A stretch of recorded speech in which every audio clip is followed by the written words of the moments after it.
नमस्कार दोस्तों, DD red के एक और रिएक्शन वीडियो में आप सभी का स्वागत है। मैं हूं आलोक। तो आज जो वीडियो लेकर आए हूं वो वीडियो है डेली स्वैग का और इसका टाइटल है attack on Muzammil Qureshi on the road, big big fight. अच्छा जी, ऐसा क्या हो गया? चलिए देखते हैं भाई, किस बात के लिए जो है वो मुजम्मिल पर अटैक हो गया और किस बात के लिए जो है वो लड़ाई हो गई। सर मैं भी ठीक। नाम आपका सर? नवाज। सर क्या करते हैं? आप जैसे लोगों को गाइड करता हूँ। माशाल्लाह सर, ज़बरदस्त। सर सवाल पूछ लूँ मैं अपना, जो मैं आपसे पूछना चाह रहा हूँ? सवाल मैं आपसे पूछता हूँ, आप उसका जवाब दें सर जी पूछें सर। कि बड़े सगीर पर कितने सैकड़ों साल मुसलमानों ने हुकूमत की हाँ जी सर। और फिर मुसलमानों को, बड़े सगीर के मुसलमानों को 4 हिस्सों में तकसीम कर दिया गया। मकबूजा कश्मीर में मुसलमान अलग, इंडिया में मुसलमान अलग, बांग्लादेश में मुसलमान अलग और पाकिस्तान में मुसलमान अलग। ये 4 हिस्सों में जो इतने मुसलमान अलग तकसीम हो चुके हैं, तकरीबन 1 अरब ये मुसलमान बनते हैं। अगर ये इकट्ठे होते तो ये कितनी बड़ी ताकत होते। उससे क्या होता? वो होता जो माजी में होता रहा है। बड़े सगीर पे मुसलमानों ने हुक्मरानी किया, मुगल मुसलमान थे, उन्होंने हुक्मरानी की है। अब मुसलमानों को 4 हिस्सों में तकसीम कर दिया गया है और मुसलमान जो हैं वो धक्के खा रहे हैं और जलील हो रहे हैं। जो मकबूजा कश्मीर वाले और इंडिया के मुसलमान और बांग्लादेश के मुसलमान, ये इंडिया के हिंदू के मातहत हैं और पाकिस्तान के मुसलमान जो हैं वो आपको पता ही है, कभी IMF के मातहत हो जाते हैं, कभी CIA के मातहत हो जाते हैं। तो हालात तो ये हैं। और अगर ये बड़े सगीर के मुसलमान 4 हिस्सों में जो तकसीम है, अगर ये इकट्ठे होते तो ये दुनिया की सबसे बड़ी ताकत होते। सर अगर मैं आपसे ये कहूँ कि आज अमेरिका के जजीरा, कनाडा के जजीरा, जितने भी दुनिया में मुल्क है सब एक होते तो कितना अच्छा होता। अगर मैं आपसे ये बात कहूँ तो ये बात कोई समझ में आती है? ये बात समझ में आपको नहीं इसलिए आ रही है कि बिल्कुल जो आपने बात की है बिल्कुल इलॉजिकल, गैर मंतकी बात है। सर मैं लॉजिक की तरफ आ रहा हूँ, आप बताएं ना। मैं लॉजिक की तरफ मैं तो बता रहा हूँ, मतलब जिन ममालिक का आपने नाम लिया है उनका आपस में क्या ताल्लुक है। मैंने जो नाम लिया है, बड़े सगीर पहले मुत्तहिद था। ये चारों जो 4 हिस्सों मुसलमान तकसीम हो चुके हैं, ये मुत्तहिद थे और ये इकट्ठे हो के इन्होंने बड़े सगीर पर हुकूमत की है। अंग्रेज़ों ने सिर्फ 100 साल हुकूमत की है, मुसलमानों ने तो कितने 150 कितने सैकड़ों साल हुकूमत की है। इसीलिए तो इन मुसलमानों को 4 हिस्सों में तकसीम कर दिया गया ताकि हिंदू भी इनके बॉस बन जाएं और जो गोरे इनको छोड़ के गए हैं वो भी इनके बॉस बने रहें। अब बगैर गौर करो कि वो जो मीर तकी पीर ने, मुझे लगता है कि जो शेर कहा था वो इन्हीं के लिए कहा था कि वो क्या शेर है यार, उसी तार के लौंडे से दवा लेते हैं।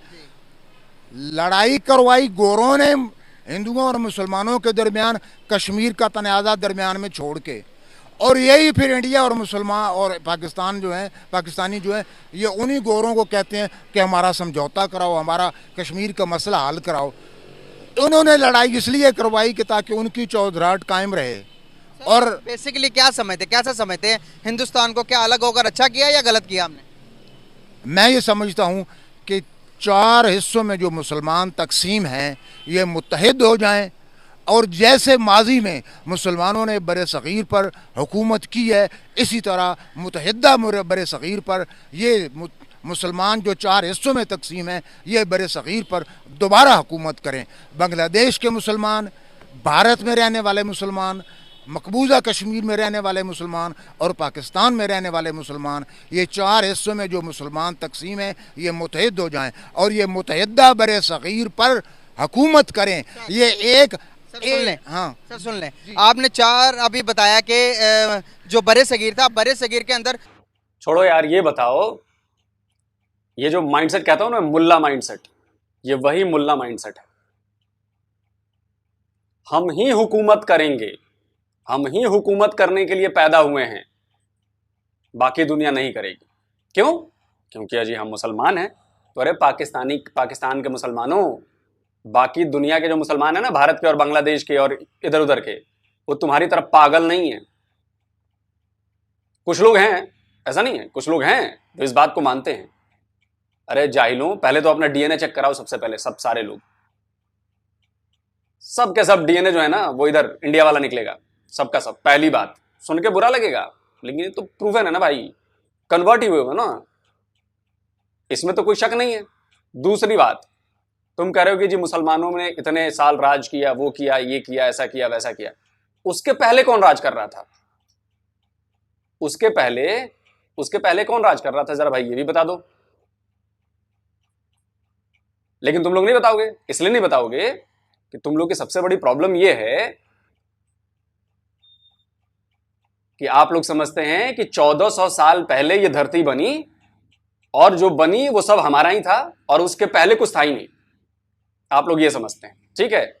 ऊपर से जब चीजें निकलने लगी, करने लगी, आदम का नाम आया, तो जी आप लोगों ने क्या किया कि जी आदम भी मुसलमान थे, जो इस धरती पर पहले इंसान बने वो भी मुसलमान थे, तो जी सारी प्रॉपर्टी पर हमारा वक्फ का जो है वो दावा हो जाता है कि सारी धरती तो सारी हमारी है जी, तो राज भी हम करेंगे जी, क्योंकि जो पहले इंसान थे वो मुसलमान थे जी।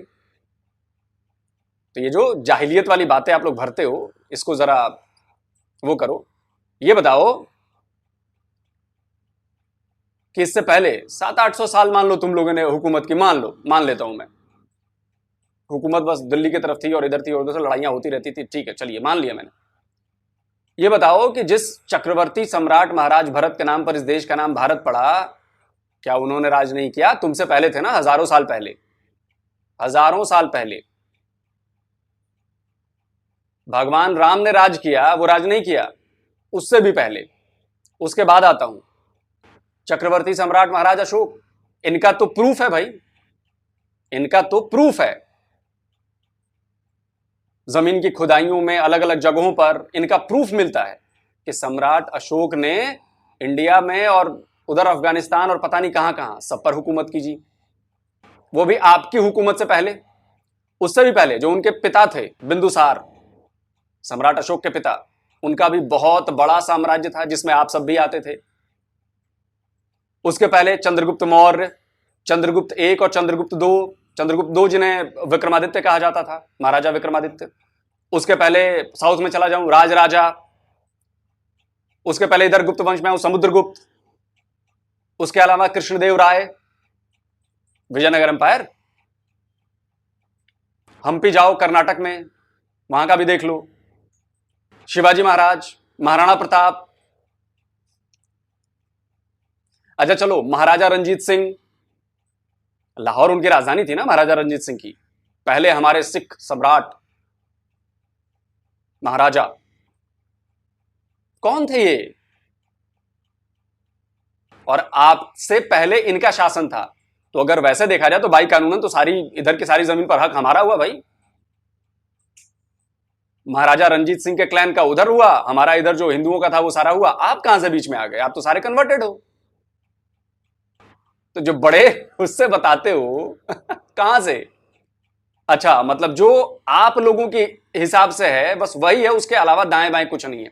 तो कुएं के मेढक बन के बने रहो, और इस मुल्ला माइंडसेट को हटाओगे नहीं तो तुम लोग के जो ये आज दाने दाने को मोहताज हो ना, भूखो और मरोगे, अभी तुम और मरोगे।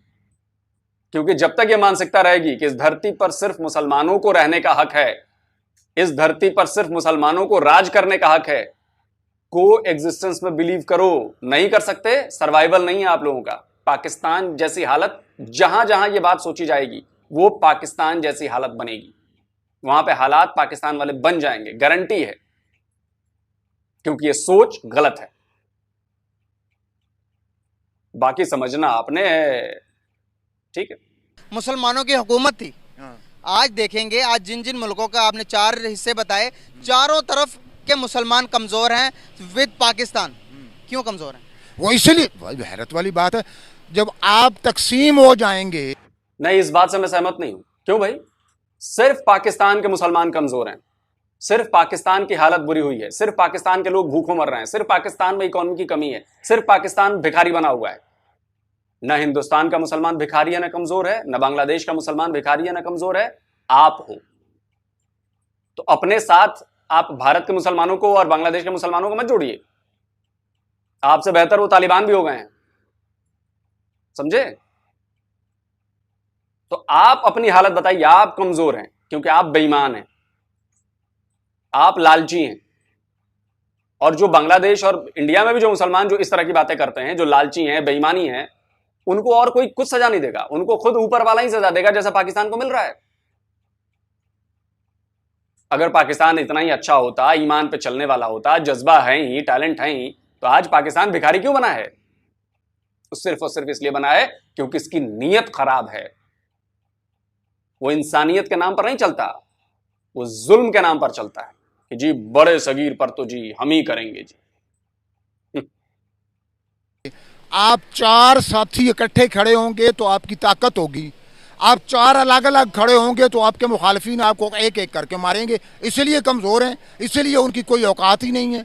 मुतहद हो जाएं तो जैसे बड़े सगीर पर पहले हुक्मरानी की थी मुसलमानों ने, अब दोबारा भी हुक्मरानी कर सकते हैं। ये कंसेप्ट ही गलत है डिवीजन वाला। डिवीजन तकसीम दर तकसीम, तकसीम दर तकसीम, पहले मज़हब के नाम पर तकसीम हो गई, फिर लिसानियत के नाम पर तकसीम हो गई। अब आपने देखा ना कि आपने देखा क्या क्या क्या क्या हुआ कराची में, पंजाबी और उर्दू स्पीकिंग लोग कितने बात से दफा करता हूं, सारी आपकी बात से दफा करता हूं। सर अभी आते हैं मेन टॉपिक की तरफ। स्पेस एजेंसीज की मैं बात करूंगा। आपको पता है स्पेस एजेंसी क्या होती है? अगर आपको ये पता अलिफ बे भी पता होती है आपको स्पेस एजेंसी का, तो आप ये सवाल करते ही ना, पहले इस धरती को तो ठीक करो, ऊपर स्पेस पे जाना चाहते हो। यहाँ के हालात इतने ख़राब हैं कि ये पता है आपको कि कितने लाखों बंदे जो है भूखे रात को सोते हैं, पता है आपको? और अरे तो भाई ये बताओ, तो फिर ये 72 हूरों का सपना ऊपर जाने का क्यों दिखाते हो? फिर ये क्यों कहते हो कि ऊपर जाकर जवाब देना पड़ेगा? पहले यहां पे तो ठीक कर लो, पहले अपने आप को ठीक कर लो, फिर क्यों कहते हो कि वहां कौन सा मुंह दिखाऊंगा, वहां 72 हूर मिलेंगी तो सब बाकी ऊपर की बात करोगे, लेकिन यहां पे जब बात आएगी तो ऊपर की बात ना करो, पहले धरती को ठीक कर लो। अबे तो पहले अपने आप को ठीक करो जो धरती पर मौजूद है। ये जो कॉन्ट्राडिक्शन है ना, ये बड़ा मजेदार है, बहुत मजेदार है। पाकिस्तान में सो रहे हैं, वो हिंदुस्तान ने भेजे, वो रशिया ने भेजे, जो दुनिया के अंदर अपने नाम को बनवा लिया। यही तो मैं आपको कह रहा हूं कि इस मुल्क में लाखों लोग भूखे बेरोजगार हैं और तुम स्पेस पे जाने के चक्कर में हो। ये जो फैंटेसी आपकी, ये उस फैंटेसी से बाहर निकलें। ये आपकी फैंटेसी ऐसी ही है जो फैंटेसी बड़े सगीर को तकसीम करने वाली थी। मैं आपको बताता हूँ, चले मेरी फैंटेसी वैसी होगी, मैं आपकी राय को रद्द नहीं करता। सर मैं बताना ये चाह रहा हूँ आपको, यहाँ पर हम भूख की जंग लड़ रहे हैं, जिसको आप कह रहे हैं बड़े सगीर में हम एक थे, वही इंडिया स्पेस में जा रहा है अपने हालात को बेहतर करने के बाद। टेस्ला कंपनी वहां पर आ गई, टेस्ला के सीईओ इंडियन बन गया। दुनिया की आज इंटरनेशनल बड़ी से बड़ी कंपनी का नाम ले ले, वो इंडियंस हैं वहां पर। कहाँ पर है पाकिस्तानी? तो यही तो आपको समझने की ज़रूरत है। आपको समझ नहीं आ रही कि इंडिया का इशू ये है कि क्या वो सुपर पावर है या नहीं है, और पाकिस्तान का इशू ये है कि क्या पाकिस्तान दिवालिया हो रहा है या नहीं हो रहा। ज़मीन आसमान का फ़र्क है ना। तो फिर हमने 1.5 ईंट की अलग मस्जिद बना के हमने हासिल क्या किया कि ना पूरी दुनिया में इज्जत, ना यहाँ कुछ खाने पीने को। कि यानी ये हर रोज़ इशू ये चल रहा है, टीवी खोलें, अखबार खोलें कि पाकिस्तान दिवालिया हो रहा है कि नहीं हो रहा। एक कहता है कि मैंने दिवालिया होने से बचा लिया, दूसरा कहता है नहीं, अगर मैं हुकूमत में होता तो मैं बेहतर तरीके से दिवालिया होने से बचा लेता। भैया इशू तो दिवालियापन है ना। ये है कि पाकिस्तान एजुकेशन है। यार तुम बड़े गैर मंतकी आदमी हो, तुम्हें मैं बात कुछ और कर रहा हूँ, तुम छलांग लगा के और जा पढ़ते हो। अगर education sir education is the basic thing. सुनो, आपके पास एजुकेशन नहीं है तो आप अपनी आवाम को कैसे कायल करेंगे कि आपने किस हुक्मरान को चुनना है? ये बात मेरी गौर से सुनो। एजुकेशन बहुत ही अच्छी चीज़ है, लेकिन तुम बात करने के माहिर हो, इस बात ज़ाया करने के माहिर हो। इसलिए मैं तुमसे ये पूछता हूँ कि बड़े सगीर पर आधी सदी जिस हुक्मरान ने हुकूमत की, उसका नाम बताओ। तुम्हें यह भी नहीं पता? महमूद गजनवी। यार मैं अब तुमसे मज़ीद बात करने नहीं चाहता कि तुम्हें इतना भी नहीं पता कि शहनशाह अकबर मुग़ल ने आधी सेंचुरी बड़े सगीर पर हुक्मरानी की और वो चिट्टा अनपढ़ था। तुम्हें सुनो, और तुम्हें इतना भी नहीं पता। शऊर एक मिनट मैं आपसे पूछता हूँ, मैं आपसे भी एक छोटा सवाल पूछता हूँ सर, आप अपनी अना को थोड़ा नीचे रखकर थोड़ा सा डाउन कर लें, कुछ भी नहीं होता। मैं आपसे एक सवाल पूछता हूँ, बताइएगा कि जो एटम्स होते हैं इसमें कितने पार्टिकल्स होते हैं? अगर आप अक्लमंद आदमी होते, आप ज़िंदगी में कभी मुझसे मिलने से पहले किसी एक अक्लमंद इंसान से भी अगर आप मिले होते तो आपको ये पता होता कि आधी सेंचुरी अकबर ने इसलिए हुक्मरानी बर सग़ीर पर की थी क्योंकि वो लोगों को मुत्तहिद करना जानता था। अगर आपकी तरह के लोग तकसीम दर तकसीम तकसीम दर तकसीम तकसीम दर तकसीम के शौकीन होते तो फिर वो 5 दिन भी हुक्मरानी न कर सकता। सर मैं तकसीम के अकबर ने इसलिए हिंदुस्तान पर राज किया क्योंकि उसका बाप हिंदुस्तान का राजा था। अकबर के बाप ने इसलिए यहां पर राज किया क्योंकि उसका बाप यहां पर आकर राजा बना था। और बाबर लुटेरा था, हमलावर था, इन्वेडर था, अटैकर था, वो हिंदुस्तान का नहीं था। फरगना से जाके पढ़ो, फरगना से उसके चचाओं ने लात मारकर भगाया था उसको अपने यहां से। बात करते हो आप? आपके लिए अकबर होगा महान, हमारे लिए नहीं है। बोलिए, हमारे लिए नहीं है। हमारे लिए शिवाजी महाराज महान है, हमारे लिए महाराणा प्रताप महान है, हमारे लिए सम्राट अशोक महान है, हमारे लिए बिंदुसार महान है, हमारे लिए कृष्णदेव राय महान है, राज राजीव महान है, विक्रमादित्य महान है। आप कौन? उसके पहले हजारों साल तक इन लोगों ने शासन किया है, इन सब की क्लैन ने। हक में हूँ ही नहीं सर। सर मैं तो कह रहा हूँ, अब यार देखें, आज आप बार बार मुसलमानों की बात कर रहे हैं। सर हमारे जवाल के जिम्मेदार हम खुद हैं और कोई जिम्मेदार नहीं है। सर आज अगर हम इतने मजबूत होते तो आज हम मुत्तहिद होते, आज हमें कोई अलग ना कर रहा होता। आज हमसे ज़्यादा पावरफुल ज्यूज़ है, यहूदी हैं। यहूदी को हम कहते हैं मानते नहीं, आज उनके टेक्नोलॉजी की यूज़ कर रहे हैं। आप जहाँ पर मुझसे खड़े होकर बात कर रहे हैं, मोबाइल बनाया हुआ यहूदी का, माइक जिसको आप बार बार पकड़ रहे हैं ये बनाया हुआ यहूदी का। हम फिर क्यों, किस जुबान से कहते हैं और हम क्यों कहते हैं कि हम दुनिया से स्ट्रॉन्ग हैं, पावरफुल हैं? क्यों हैं हम? कैसे, कब हैं, कहाँ से होंगे? शुक्र है रब्बे जुल जलाल का कि मेरी मेहनत कामयाब हो गई और जो कुछ मैंने अभी कहा तुम उस पर कायल हो गए हो। तुम अब समझ गए हो कि तकसीम दर तकसीम मुसलमानों को नुकसान पहुंचा रही है। तुम समझ गए हो मेरी बात कि बर सग़ीर के मुसलमानों को मुत्तहिद होना चाहिए और बर सग़ीर के मुसलमानों को पूरे बर सग़ीर पर दोबारा हुकूमत करके अमेरिका और चीन नहीं होगी सुपर पावर, फिर बर सग़ीर पर मुसलमान बर सग़ीर पर मुसलमान हुकूमत करेंगे और बर सग़ीर पूरी दुनिया की नंबर 1 पावर होगी, नंबर 1। सर आप ऐसे बात को मनवा नहीं सकते ना। एक मिनट मेरी बात सुन लें सर, मेरी बात सुन लें सर। गाइस मैं आपको बताना चाहूँगा, मेरी बात को आधी छोड़कर चले गए। बड़े सगीर से पहले की अगर बात करें तो वहाँ पर हिंदुओं की हुकूमत थी, वहाँ पर सारे के सारे इलाके में हिंदू काबिज थे। अगर ये सर मुझे जवाब देते तो वो हिंदू भी तो कह सकते थे कि भाई हमारी पहले हुकूमत थी बड़े सगीर के अंदर, मुसलमानों को हम यहाँ पर हुकूमत करने नहीं देंगे। ये तो जंग की तरफ बात चली जाती है। ये सर मेरी बात आधी छोड़कर वो जा रहे हैं। अगर सर में थोड़ी सी भी आया तो सर वापस आए, सर आ जाए वापस, मैं आपसे बात करना चाह रहा हूँ। आ जाए वापस, आ जाए। मेरी सवाल तो आपने सुन लिया होगा, अब मुझे इसका जवाब देते जाइए। आपको इतना भी नहीं, आप इतने कम इल्म है, आपको यह भी नहीं पता कि आधी सेंचुरी हुक्मरानी बर सग़ीर पर शहनशाह अकबर ने की थी। उससे पहले हम टेप रिकॉर्डर इसका शहनशाह अकबर पर अटका हुआ है।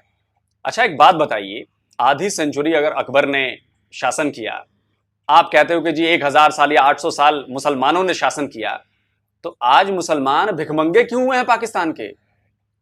मुसलमानों को तो भाई बहुत ताकतवर होना चाहिए, बहुत अमीर होना चाहिए, क्योंकि 800 साल आप लोगों ने शासन किया है भाई। मेरा पॉइंट आप समझ रहे हैं? 800 साल आपके इस्लामिक राजाओं ने हुकूमत की, तो आज आपकी फटेहाल हालत क्यों है?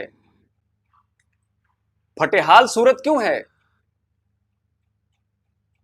भाई? जहां के लोग 800 साल शासन करेंगे वो फटेहाली में गुजारा करेंगे, भीख मांगते फिरेंगे दुनिया भर में, अपनी झूठी शान दिखाएंगे। अरे मान लो पाकिस्तानियों, दो कौड़ी के नहीं हो तुम लोग। दोनों की थी। अगर हिंदू कहेंगे कि भाई हमारी हुक्मरानी बड़े सगीर के अंदर सारी हुक्मरानी हमारी है, तो हम उन्हें क्या वापस देंगे? पूरे बरे सग़ीर पर हिंदुओं ने कभी हुक्मरानी नहीं की है, आपको पता ही नहीं है इस बात का। बरे सग़ीर पर सिर्फ एक हुक्मरान ने इतना तवील अरसा हुक्मरानी की है। सर अखंड भारत किसे कहते हैं? वो अखंड भारत उनकी एक फैंटेसी है, कभी भी बरे सग़ीर हिंदुओं के मातहत नहीं रहा। ये आप थोड़ी तारीख़ पढ़े ना, आपकी तारीख़ के नॉलेज तो ये है कि आपको अकबर का नहीं पता क्या अकबर ने कितने अरसा हुक्मरानी की, देखे ना। तो मैं आपको ये बता रहा हूँ कि जो फैंटेसीज़ हैं उनमें से निकलिए, तकसीम दर तकसीम के फार्मूले पर जाएंगे। पहले मज़हब को पोलिटिसाइज़ करके अंग्रेज़ों ने बरे सग़ीर को 3 हिस्सों में तकसीम करने की कोशिश की। 1947 में हुसैन शहीद सोहरावर्दी को अंग्रेज़ों ने कहा था कि बंगाल कलकत्ता साथ ले जाओ और बंगाल के वज़ीर आज़म बन जाओ, यानी वो अंग्रेज़ 1947 में बरे सग़ीर को 3 हिस्सों में तकसीम करना चाहते थे, लेकिन हुसैन शहीद सोहरावर्दी ने कहा नहीं, आई वांट पाकिस्तान। तो उस वक़्त अंग्रेज़ अपने सूबे में कामयाब ना हुए मंसूबे में, तो बरे सग़ीर सिर्फ 2 हिस्सों में तकसीम हो सका और 1971 में उनका मंसूबा कामयाब हो गया। और हमने खुद तकसीम करवाया और अपनी मर्जी से तकसीम करवाया। बात सुन तो लो ना, फिर उनका मंसूबा कामयाब हो गया और 1971 में बरे सग़ीर 3 हिस्सों में तकसीम हो गया। और ये आपकी बात तक बिल्कुल सही है कि आप सही कह रहे हैं कि बरे सग़ीर को हमने ख़ुद तकसीम किया। ये बेगैरत जनरल याया और बेगैरत जनरल नियाज़ी और उनके साथी और उनके वो जो टोला था, उन्होंने वहाँ जाके जो सरेंडर किया था ढाका में, तो उन्होंने खुद ही नया मुल्क बांग्लादेश बना दिया था। ये बात आपकी दुरुस्त है कि हमने खुद ही बरे सग़ीर को 3 हिस्सों में तकसीम करके हमाकत की है। शुक्र है आपको अकल आ गई है, थैंक यू। बरे सग़ीर जिंदाबाद, सल्तनत मुग़लिया जिंदाबाद। बहुत शुक्रिया। वालेकुम सलाम। सर कैसे हैं आप? जी अल्हम्दुलिल्लाह, शुक्र है। सर नाम आपका? ये है वो जाहिल पाकिस्तानियों के टोले से भाई साहब मौजूद थे, जिनको मुगलों के आगे पीछे कुछ दिखता नहीं है, जिनको इतिहास का पता नहीं है, तारीख का पता नहीं है। अबे जाकर तारीख पढ़ो, शर्म बची है ना। और जिसको मानते हो उसकी कसम खाकर जाकर तारीख पढ़ो, तब जाके तुम्हें समझ में आएगा। ऐसे समझ नहीं आएगा तुम। खैर, अब आगे का वीडियो देखने का मन नहीं कर रहा मेरा, क्योंकि इतने से ही मूड बड़ा प्रसन्न हो गया है। बड़ी अच्छी अच्छी बातें आप लोगों ने सुनी। बताइए, मैं वही कहता हूं ना कि देखिए, जब आप सच्चाई को स्वीकार करना बंद कर देंगे, जब आप गलत तारीख याद रखेंगे, आपको सिर्फ वो 800 साल मुसलमानों का याद है, लेकिन उसके पहले के हजारों साल हिंदुओं के याद नहीं है, या उसके सैकड़ों साल सिखों के याद नहीं है। उसके पहले की चीजें आपको याद नहीं है, उसके बाद की चीजें आपको याद नहीं है। और ये जिस तरह से आप माइक पकड़ के कह रहे थे कि जो मैं ही कहूंगा वही सच है, मैं ही बोलूंगा, तुम्हारे पास बोलने का हक नहीं है, इस माइंडसेट की बात करता हूं कि जो मैंने कह दिया वही सच है, जो मेरी किताब में लिखा है वही सच है, तुम नहीं मानोगे, तुमको मिटा दिया जाएगा। प्रॉब्लम यहीं पर आती है। जरा भी शर्म बची है तो जाकर हिस्ट्री पढ़ो, महाराज भरत के बारे में पढ़ो, अशोक के बारे में पढ़ो, बिंदुसार के बारे में पढ़ो, चंद्रगुप्त के बारे में पढ़ो, चंद्रगुप्त मौर्य के बारे में पढ़ो। वरना इस मुल्ला माइंडसेट के साथ रहो, जैसे हम इस समय हंस रहे हैं, जैसे समय मुजम्मिल भाई माथा पीट रहे हैं अपना, वैसे ही रहो। और मुझे लगता है कि ज्यादातर पाकिस्तानियों के मन में ये बातें होंगी कि यही सच है। तो आप पूरब को पश्चिम कर दोगे तो पश्चिम नहीं हो जाएगा ना, वो पूरब ही रहेगा। जो यूनिवर्सल ट्रुथ यही है कि सम्राट अशोक अफगानिस्तान तक फैले हुए थे, चोल साम्राज्य उधर कंबोडिया और थाईलैंड और पता नहीं कहां कहां तक फैला हुआ था, इंडोनेशिया। तो इस हिसाब से तो सारे हमारा हुआ भाई, क्योंकि हमारे लोगों ने राज किया भाई, हमारी सत्ता होनी चाहिए वहां पे। हम तो नहीं जाते करने ऐसे कि पूरी दुनिया फतह करनी है हमें हमारी ही चीज चाहिए, हमें पूरी दुनिया फतह नहीं करनी। आप लोग कमेंट में जरूर बताएं भाई कि इन साहब को जवाब दें, बड़ा मजा आएगा।